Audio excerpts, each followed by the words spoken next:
student. I hope all of you will be fine. This is me, Mohammad Waleed Anjam. Student, the topic of today's discussion is rectification. Student rectification क्या process है? Rectification एक ऐसा process है जिसमें हम alternating wave form को direct wave form में या एसी वेव फॉर्म को डीसी वेव फॉर्म में कन्वर्ट करते हैं,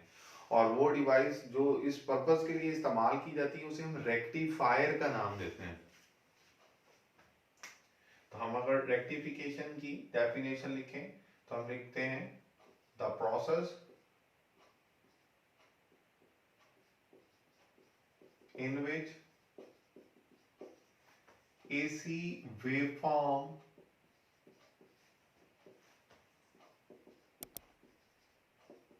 is converted into DC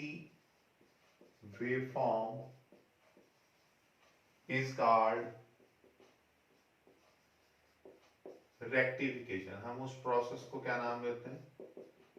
rectification का नाम देते हैं। और उसके बाद वो लिखते हैं the device use for this purpose, the device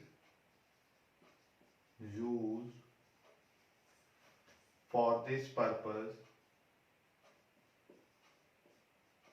is called rectifier. हम उसे क्या नाम देते हैं? रेक्टिफायर का नाम देते हैं। और स्टूडेंट इस केस में हम सेमीकंडक्टर डायोड्स को यूज करेंगे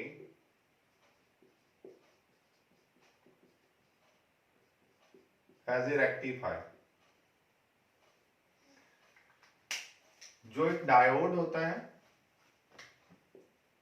इसका हम सिंबल पहले भी पढ़ चुके हैं। अगर हम इसके सिंबल को देखें तो एक एरो हेड होता है जो कि P साइड को रिप्रेजेंट करता है, और जो वर्टिकल लाइन होती है N साइड को, जिसे हम एक PN जंक्शन का नाम देते थे। ये सेमीकंडक्टर डायोड उसकी एक एग्जांपल है। स्टूडेंट, हमारे पास दो तरह की रेक्टिफिकेशंस होती हैं। एक को हम नाम देते हैं half wave rectification, half wave rectification, और दूसरी को हम नाम देते हैं फुल वेव रेक्टिफिकेशन। यहां पर अभी हम हाफ वेव रेक्टिफिकेशन की बात करते हैं। हाफ वेव रेक्टिफिकेशन नाम से जाहिर है कि एक ऐसी रेक्टिफिकेशन होगी जिसमें हमारी इनपुट जो साइकिल होगा उसके दो हाफ में से किसी एक हाफ के लिए डायोड कंडक्ट करेगा और दूसरे हाफ के लिए वो कंडक्ट नहीं करेगा। और जब वो कंडक्ट करेगा तो इस हाफ में हमें आउटपुट पर कोई वैल्यू नजर आएगी, और सेकंड हाफ में अगर वो कंडक्ट नहीं कर रहा तो हमारे पास जो हमारी लोड की रेजिस्टेंस है उसके क्रॉस हमें कोई करंट या उसके क्रॉस हमें कोई पोटेंशियल ड्रॉप नहीं नजर आएगा। स्टूडेंट, इस चीज को देखने के लिए हम हाफ वेव रेक्टिफिकेशन को डिस्कस करने के लिए सेमीकंडक्टर डायोड का इस्तेमाल करते हैं। यहाँ पर हमने एक डायग्राम बनाई हुई है कि हमारे पास ये एक ऑल्टरनेटिंग सोर्स है। इस सोर्स में इसके साथ हमने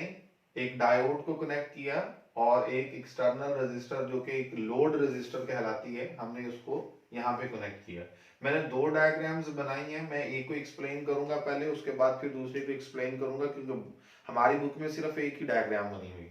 स्टूडेंट, अगर हम ये कहते हैं कि ये हमारे पास जो वेव फॉर्म है ये हमारी इनपुट वेव फॉर्म है, इस इनपुट वेव फॉर्म को अगर हम देखें तो हमारे पास हमने ये पढ़ा हुआ है कि कोई भी एक जो ऑल्टरनेटिंग वेव फॉर्म होती है वो मीन पोजीशन से, अगर हम देखें एक्सट्रीम पोजीशन, दोबारा mean position and then extreme position और मीन पोजीशन, तो हम कहते हैं ये एक साइकिल है, और इसे एक साइकिल को मुकम्मल होने के लिए जो टाइम था that is called time period. तो ये 0 से लेकर t तक हमारे पास टाइम पीरियड है, ये इनपुट का एक साइकिल मुकम्मल हो जाता है। और ये वाला जो स्टूडेंट पॉइंट है इसको हम कहते हैं यहाँ पर जो टाइम है वो t/2 है, यानी कि इस पूरे साइकिल का ये हाफ है। तो स्टूडेंट, अगर हम अपनी इनपुट की वैल्यू को देखें तो जो इनपुट हम यहाँ पर कंसीडर कर रहे हैं, तो यहाँ पर मैंने इनपुट के लिए एक सोर्स भी लगाया है, तो हम कहते हैं कि अगर हम इस इनपुट को देखें तो हमारे पास 0 से लेकर t/2 तक इसकी वैल्यूज पॉजिटिव हैं और t/2 से लेकर t तक इसकी वैल्यूज नेगेटिव हैं। तो स्टूडेंट हम देखते हैं कि जब हमारी इस इनपुट का जो फर्स्ट हाफ है जिसमें वैल्यूज पॉजिटिव हैं, उसके लिए हम इसको इस तरह से रिप्रेजेंट करेंगे कि ये जो टर्मिनल है सोर्स का ये पॉजिटिव और ये नेगेटिव होगा। हम ये कहते हैं कि 0 से लेकर t/2 तक, हम इसको यहां पर नाम भी देंगे from 0 to 2, from 0 to t/2, 0 से लेकर t/2 तक हमारे पास जो इनपुट है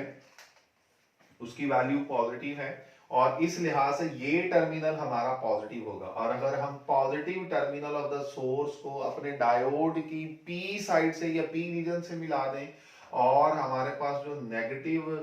उसका है रीजन, हम उसको क्या करें, एन रीजन को नेगेटिव टर्मिनल के साथ अटैच कर दें, तो ये हमारा डायोड क्या हो जाता था, फॉरवर्ड बाइस हो जाता है। तो स्टूडेंट हमारे पास इस केस को हम कल पढ़ चुके हैं कि from 0 to t/2 diode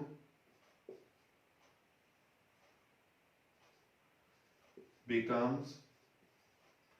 forward biased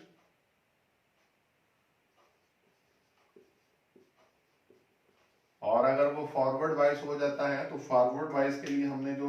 results पढ़े थे स्टूडेंट, वो रिजल्ट्स क्या थे कि फॉरवर्ड बाइस में हमारे पास फॉरवर्ड रेजिस्टेंस जो होती है RF, जिसको हमने लिखा था फॉरवर्ड रेजिस्टेंस, वो बहुत कम होती है, becomes very small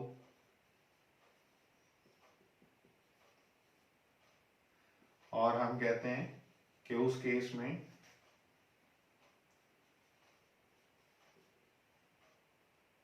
करंट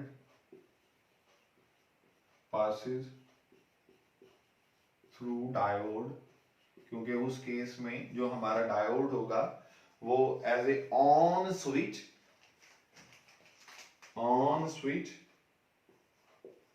जैसे हम कहते हैं किसी स्विच को ऑन करते हैं और as a closed circuit behave करता है। और इस केस में हम कहते हैं कि उसमें से कंडक्शन होती है, मतलब हम कहते हैं कि करंट वहां से पास करता है। हम कहते हैं कि उसकी डायरेक्शन देख लेते हैं कि ये इस तरह से डायरेक्शन है, इस लोड में से हम हमारा जो लोड रेजिस्टर है इसमें से करंट पास करेगा और जाहिर सी बात है अगर इसमें से करंट पास करेगा तो इसके क्रॉस पोटेंशियल ड्रॉप भी होगा और हम कहते हैं कि वो पोटेंशियल जो इसके क्रॉस अपीयर होगा वो इस लोड को ऑपरेट करवाएगा। और हम इस रिजल्ट के मुताबिक हम ये कहते हैं कि इस इनपुट में 0 से लेकर t/2 तक जब ये हमारा टर्मिनल पॉजिटिव था, हमें इसके करस्पॉन्डिंग एक आउटपुट भी मिलेगी और हम उसके लिए ये आउटपुट का ये लाइन हमें आउटपुट को रिप्रेजेंट करेगी। अगर हम देखें 0 से लेकर t/2 तक हमारी इनपुट के करस्पॉन्डिंग एक आउटपुट भी होगी, इनपुट के करस्पॉन्डिंग एक आउटपुट भी होगी, यानी कि हमारा लोड क्या करेगा, ऑपरेट करेगा। स्टूडेंट उसके बाद हम देखते हैं जब इसी का हमारी इनपुट का नेक्स्ट हाफ साइकिल जो आएगा जो t/2 से t तक होगा, फ्रॉम t/2 to t, हम इसको अगर हम देखें स्टूडेंट तो हमारे पास जो रिजल्ट आएगा वो क्या आएगा कि जो डायोड होगा वो क्या हो जाएगा, बिकम्स रिवर्स बाइस। और अगर वो रिवर्स बाइस हो जाएगा स्टूडेंट देखिएगा, रिवर्स बाइस ये सेकंड हमारी कैटेगरी है और उसको मैं रिप्रेजेंट करने के लिए यहां पर नेगेटिव टर्मिनल, क्योंकि हमारी इनपुट t/2 से लेकर t/2 तक नेगेटिव है, तो ये नेगेटिव है और ये हम कहते हैं पॉजिटिव है। समझिएगा अगर ये नेगेटिव है तो ये नेगेटिव p साइड से अटैच हुआ है और ये पॉजिटिव टर्मिनल n साइड से अटैच हुआ है। तो हम इस केस के लिए, ये मैंने अलग इसलिए लिखे ताकि इसके साथ आपकी कंफ्यूजन ना हो, तो हम कहते हैं यही डायोड हमारा क्या हो जाएगा, रिवर्स बाइस हो जाएगा। और रिवर्स बाइस के केस में हम लोगों ने क्या क्या पढ़ा हुआ है, वेरी स्मॉल या नो करंट पासिस, और जो करंट स्मॉल बहुत पास कर भी रहा होता है हम उसको कहते हैं कि वो बेसिकली लीकेज करंट होता है। चूंकि हमारे पास इस केस में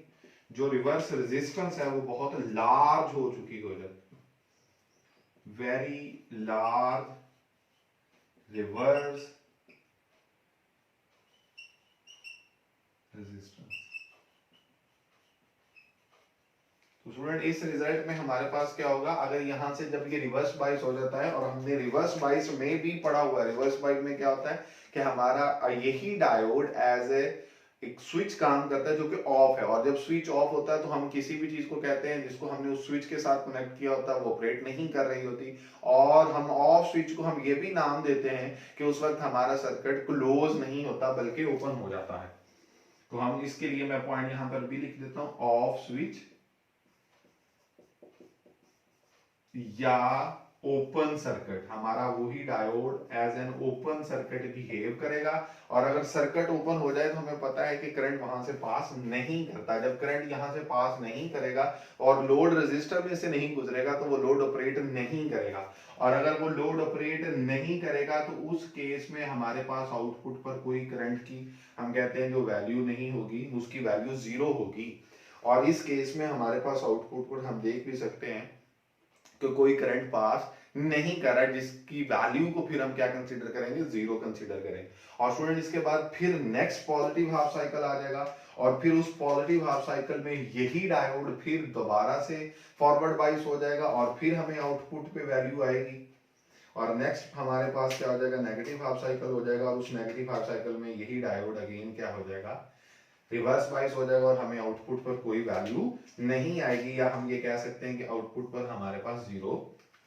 करंट की वैल्यू होगी। स्टूडेंट इसमें हमने क्या देखा कि हमारी जो ऑल्टरनेटिंग वेवफॉर्म थी, इसको हम कह सकते हैं ये जो इनपुट है ये हमारी क्या थी, एसी वेवफॉर्म थी। क्यों एसी वेवफॉर्म थी, क्योंकि इसकी वैल्यूज रिवर्ट हो रही हैं, पॉजिटिव नेगेटिव पॉजिटिव नेगेटिव, जबकि ये हमारी जो आउटपुट पर वेवफॉर्म है हम कह सकते हैं कि ये डीसी की वेवफॉर्म है, डायरेक्ट करंट की वेवफॉर्म है, जिसका मतलब ये है कि हमारे पास सिर्फ इसकी वैल्यूज हमारे पास आउटपुट पर जो आ रही हैं वो सिर्फ पॉजिटिव हैं, इनमें नेगेटिव वैल्यूज नहीं हैं। यहां से हम ये कहते हैं कि हमारा ये जो डायोड है ये पॉजिटिव हाफ साइकिल में ही कंडक्ट कर रहा है, नेगेटिव हाफ साइकिल में कंडक्ट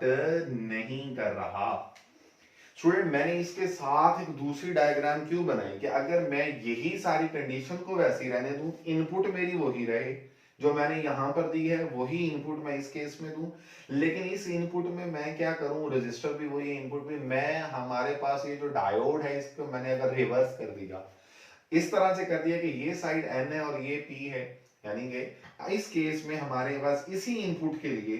जब ये टर्मिनल 0 से T/2 तक पॉजिटिव होगा तो पॉजिटिव को N से अगर हम जोड़ें और नेगेटिव को अगर P से जोड़ें तो ये क्या होगा, ये फिर हमारे पास रिवर्स बाइस हो जाएगा। पॉजिटिव हाफ साइकिल में या फर्स्ट हाफ साइकिल में ये रिवर्स बाइस होगा, ये देखिएगा स्टूडेंट, ये बड़ा important point.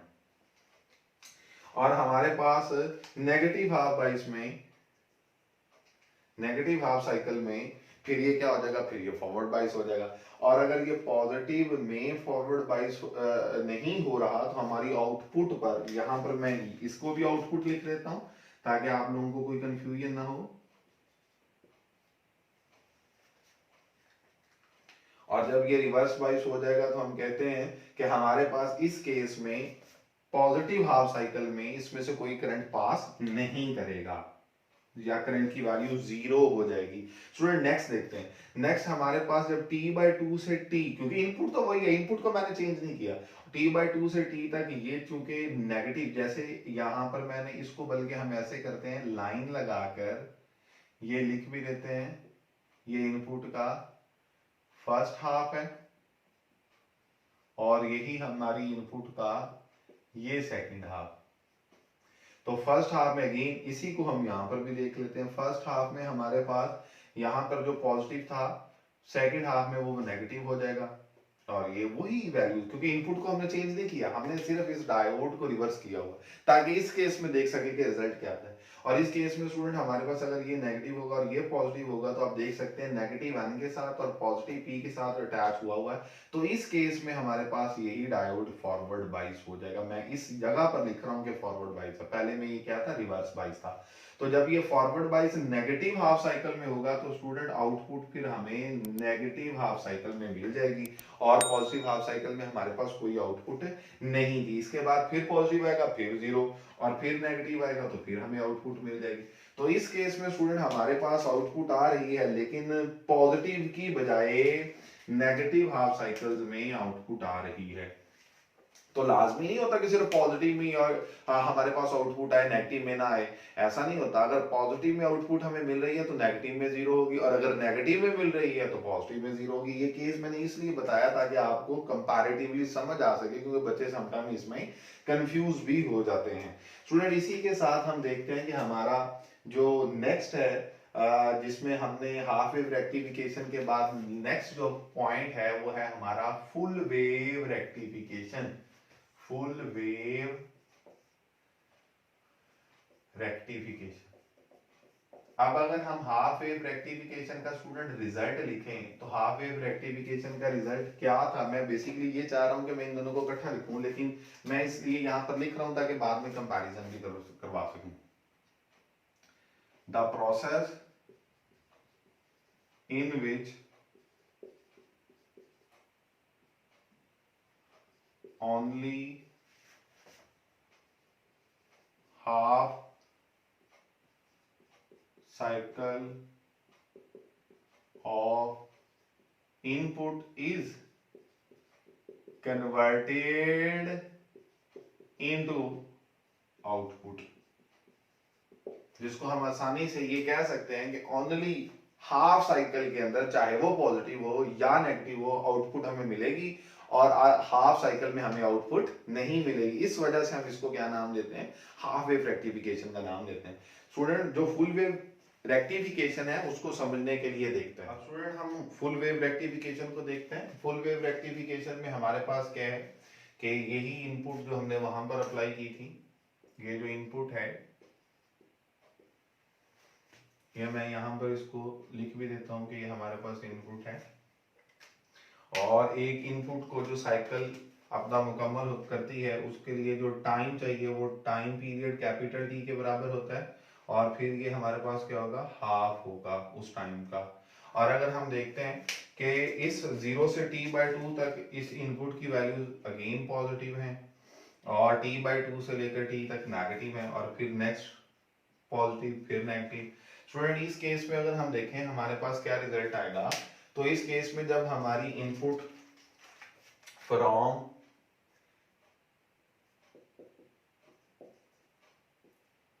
Zero to t/2, student इस केस में क्या होगा, इस केस में हमारे पास रिजल्ट ये आएगा कि जो 0 से t/2 तक ये टर्मिनल हमारा पॉजिटिव है और ये नेगेटिव है। क्योंकि ये टर्मिनल पॉइंट ए के साथ कनेक्ट है तो हम ये कह सकते हैं कि इस वक्त ए पॉजिटिव है, और ये टर्मिनल अगर हम देखें तो बी के साथ कनेक्ट है तो हम कह सकते हैं ये नेगेटिव है। इस अरेंजमेंट को जो हमने यहाँ पर जो डायोड इस्तेमाल किए हैं वो ज्यादा किए हैं, 4 डायोड्स इस्तेमाल किए हैं, और इस अरेंजमेंट को हम कहते हैं ब्रिज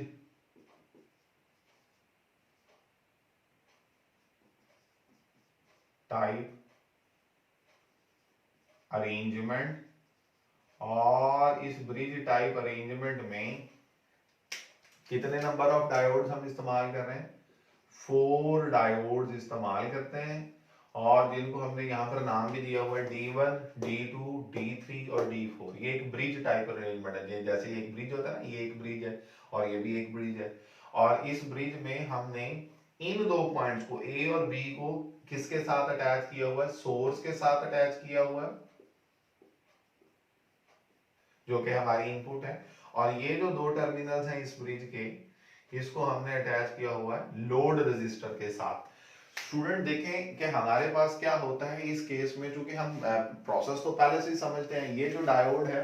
इसके सिंबल को देखें तो ये P है, ये N है, इसी तरह से ये D3 का ये P है, ये N है, ये D2 का ये P और ये N, ये D4 का P और N है। मैं इस अरेंजमेंट में अगर देखूं 0 से लेकर T/2 तक, चूंकि हमारा ये जो फर्स्ट हाफ साइकिल है ये उसमें वैल्यूज पॉजिटिव है, तो सोर्स ये पॉजिटिव है, ये नेगेटिव, ये A पॉजिटिव है, B नेगेटिव। स्टूडेंट देखिएगा अगर A पॉजिटिव है, अब इसके लिए मैं यहाँ पर एक पॉजिटिव लिख रहा हूँ,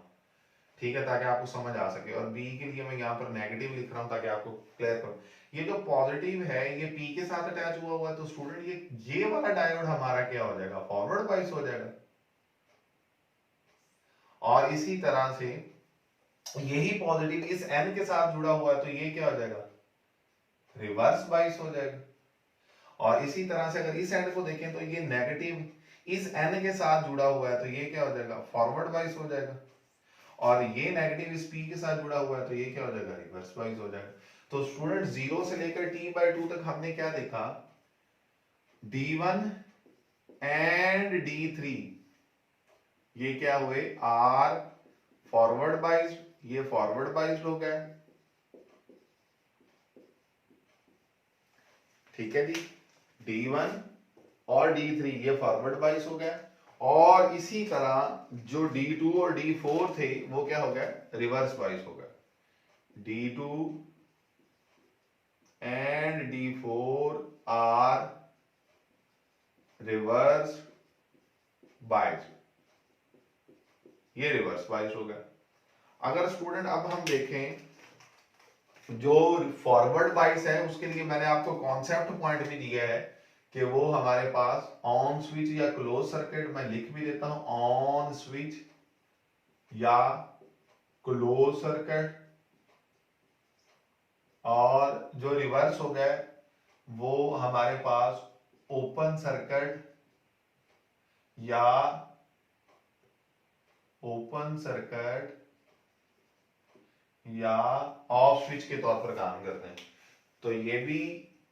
ऑन स्विच क्लोज सर्किट, ये भी ऑन स्विच क्लोज सर्किट, ये भी ऑफ, ये भी ऑफ। देखिए स्टूडेंट इस केस में क्या होगा, चार्जेस फ्लो कहां से करेंगे, हम कहते हैं कि अगर हमारे पास ये पॉजिटिव टर्मिनल है, ये देखिएगा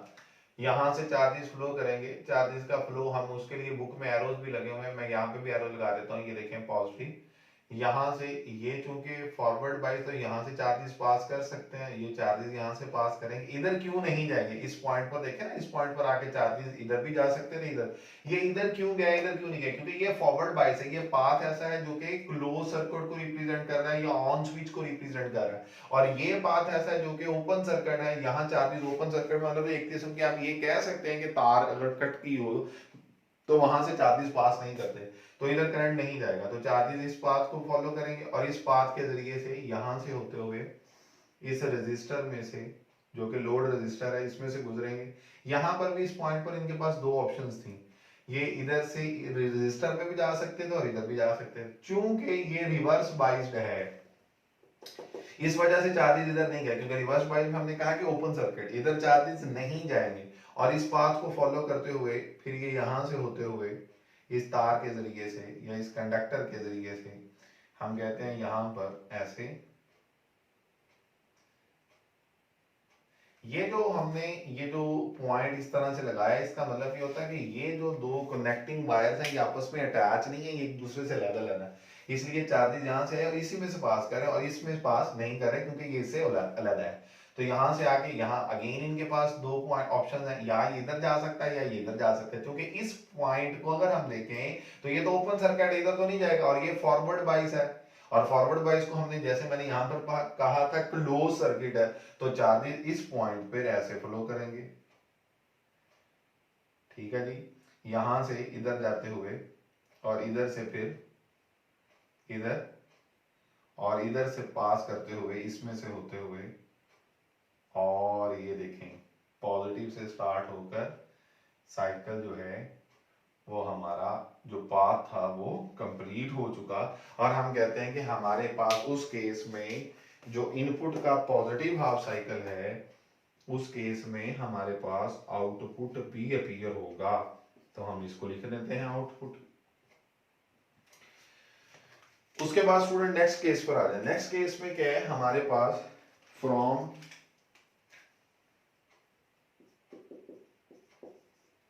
T/2 to T, T by two से टी तक क्या होता है स्टूडेंट, ये देख लेते हैं। टी बाई टू से टी तक हम ये कहते हैं कि जो हमारी इनपुट होगा वो नेक्स्ट हाफ साइकिल आ जाएगा। टी बाई टू से टी तक जो नेक्स्ट हाफ साइकिल को जिसे सेकंड हाफ साइकिल कहेंगे, ये टर्मिनल जो पहले पॉजिटिव था वो नेगेटिव हो जाएगा, और जो ये नेगेटिव है ये पॉजिटिव। जैसे मैंने पिछले केस में किया था, मैं यहाँ पे एक लाइन लगा देता हूँ और ये मैं बता देता हूँ कि ये मेरे पास फर्स्ट हाफ के लिए वैल्यूज थी या पोलैरिटीज थी, और ये मेरे पास सेकंड हाफ के लिए। तो मैं ये इसलिए लिख रहा हूँ ताकि हमें कोई कंफ्यूजन ना रहे। अब हम देखेंगे ये टर्मिनल जो नेगेटिव है और ये पॉजिटिव। अब देखिएगा ये नेगेटिव अगर है तो ए नेगेटिव होगा, ये मैं अलग से ब्लैक कलर से अब लिख रहा हूँ, ये देखें ये नेगेटिव होगा। और फिर ये जो ये है टर्मिनल, ये बी जो है वो अब पॉजिटिव हो चुका होगा। और अगर ए नेगेटिव है और बी पॉजिटिव है तो ए नेगेटिव इस एन के साथ जुड़ा हुआ है, तो वो इसको क्या करेगा, जो पहले रिवर्स था वो क्या हो जाएगा, फॉरवर्ड हो जाएगा। और इसी तरह से हम यहां पर देख सकते हैं ये नेगेटिव इस पी के साथ जुड़ा हुआ है तो ये रिवर्स हो जाएगा, और इसी तरह से ये पॉजिटिव इस पी के साथ जुड़ा हुआ, जो ये रिवर्स था पहले, ये भी अब फॉरवर्ड हो जाएगा, और ये जो पहले फॉरवर्ड था वो अब रिवर्स हो जाएगा। तो मैंने लिखा क्या, मैंने ये लिखा है कि हमारे पास D1 और D3 जो पहले दोनों फॉरवर्ड बाइस थे, ब्लू कलर से मैंने लिखा हुआ, और अब दोनों वो रिवर्स बाइस हो चुके हैं, और जो पहले दोनों रिवर्स बाइस थे वो अब फॉरवर्ड बाइस हो चुके हैं। तो हम यहां पर ये कहेंगे कि D1 एंड D3 जो पहले फॉरवर्ड बाइस थे अब क्या हो चुके हैं, आर रिवर्स बाइस्ड, वो रिवर्स बाइस्ड हो चुके हैं। और इसी तरह से जो हमारे पास D2 एंड D4 जो पहले रिवर्स बाइस्ड थे वो अब क्या हो चुके हैं, फॉरवर्ड बाइस्ड हो चुके हैं। तो अब अगर ये फॉरवर्ड बाइस हो चुके हैं तो अब ये एज ए क्या बिहेव करेंगे,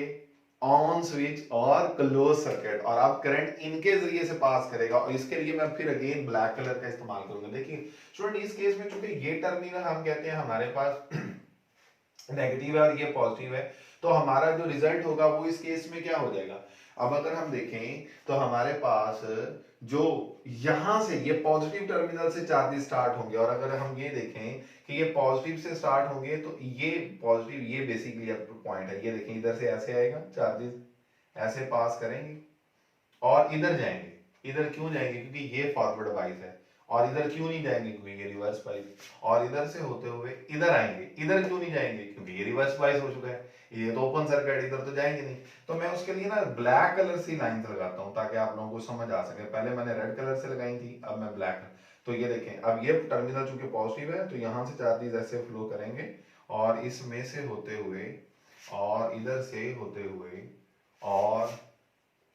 यहां से होते हुए, और इधर भी ब्लैक की यही डायरेक्शन है, ये देखें यहां से होते हुए और हमारे पास यहां से होते हुए,